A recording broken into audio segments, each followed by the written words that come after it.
ese ninde utagushima Yesu ko wahembuye ubugingo bwanje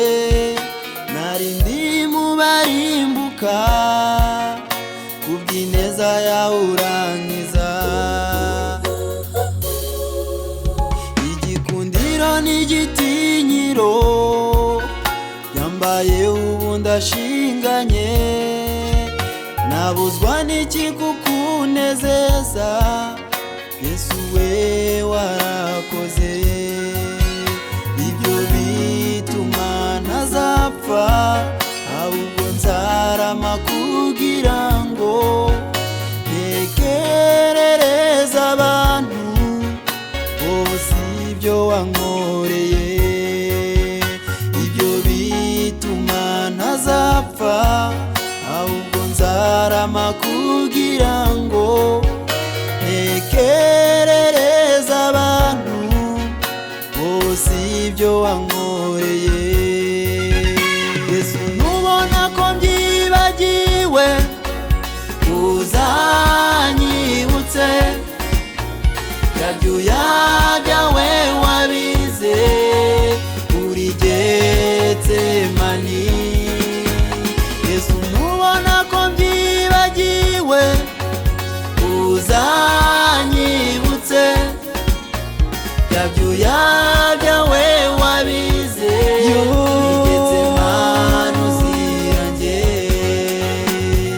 nubona ko mbyibagiwe uzanyibutse bya byuya byawe wabize uri Getsemani Yesu nubona ko mbyibagiwe uzanyibutse bya byuya byawe wabize uri Getsemani uzirange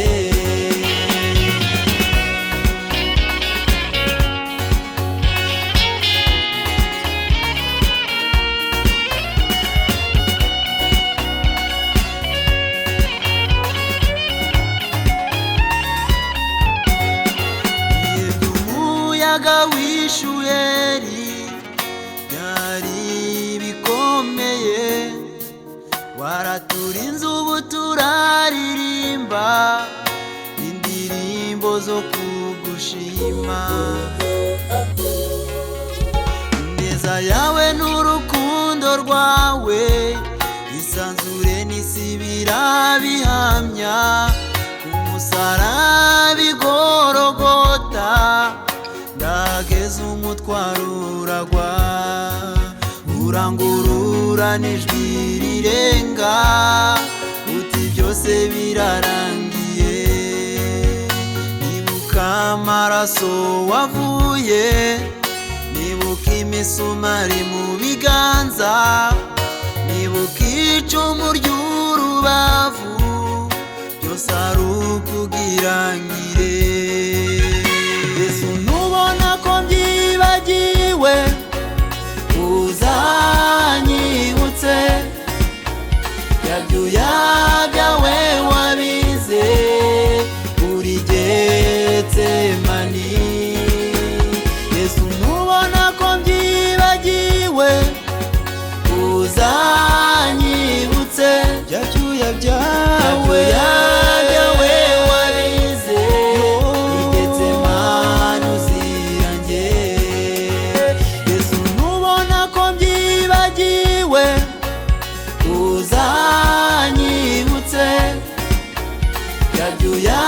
byawe wabize uri Getsemani Yesu nubona ko mbyibagiwe uzanyibutse bya byuya byawe